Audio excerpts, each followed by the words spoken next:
Hi friends, welcome back to the next episode of Effective and Impactful Communication. Today we are going to discuss the power of taking names. Yes friends, my name is Sapna Bhatnagar. I am the communication coach.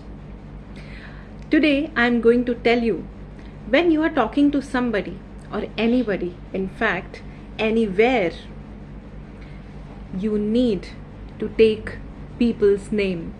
Yes, to take their names, you have to remember them as well. For example, suppose you are taking a class, you are a teacher, or you are teaching, group of students. Always remember to take their names. If you want to talk to somebody specifically, please take their name. If you cannot take names, then for example, maybe you are bad at remembering the name, then in that case, please remember that take notes. Keep the list of the names right in front of you and randomly take names and ask questions. It will help you to remember the names. At the same time, your audience, your students will connect with you far more better than anything else.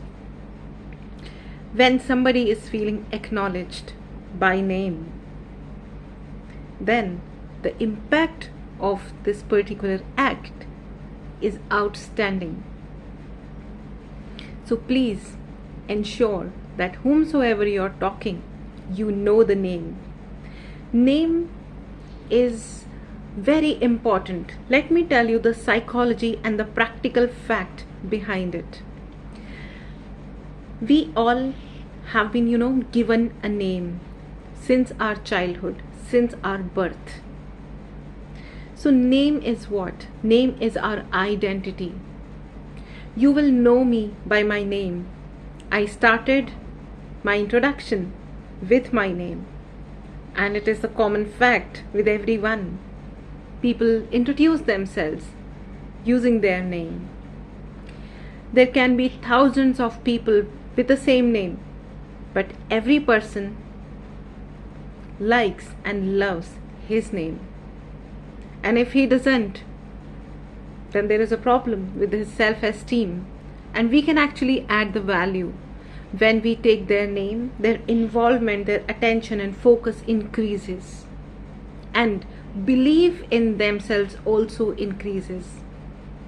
If you are able to, inject their self-belief in them by acknowledging them, by taking their names, I think this is the best job you're doing ever. For example, you're a project manager and you're sitting in a office meeting, okay? And here there are so many new people, old people. If you do not know your own team, you cannot actually expect them to deliver the code as expected.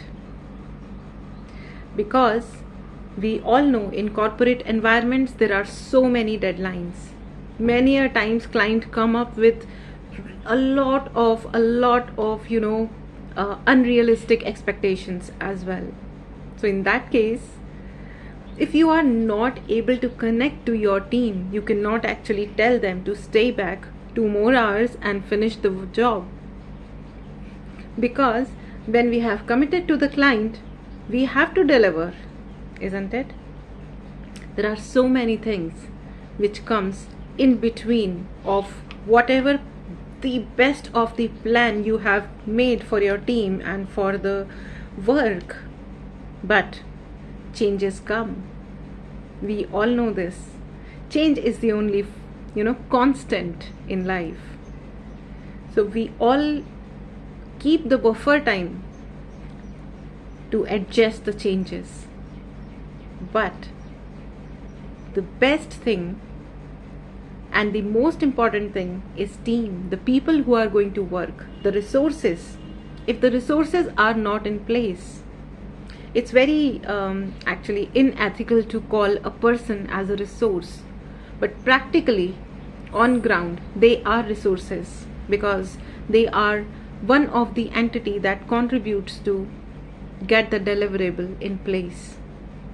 So let's not really go into literally the feeling of being called resource or not. It's just one logic that applied, and we call the team also the group of resources, manpower. Let's not take it on heart, but let us take it practically. So if the resources are not in place just because you're not able to connect them, you're not able to reach them, when you know their names, when you call them by their names, they are even ready to take your feedbacks, even if they are negative, because there is a connect between one person to another. There is no robotic thing anymore. And it's really, really important to acknowledge people, whatever they are, with whoever they are, with all the respect. So please take people's name, and you will see a drastic change in the response you are receiving and the communication you want to establish. With this short note, I will see you in the next video. Thank you so much.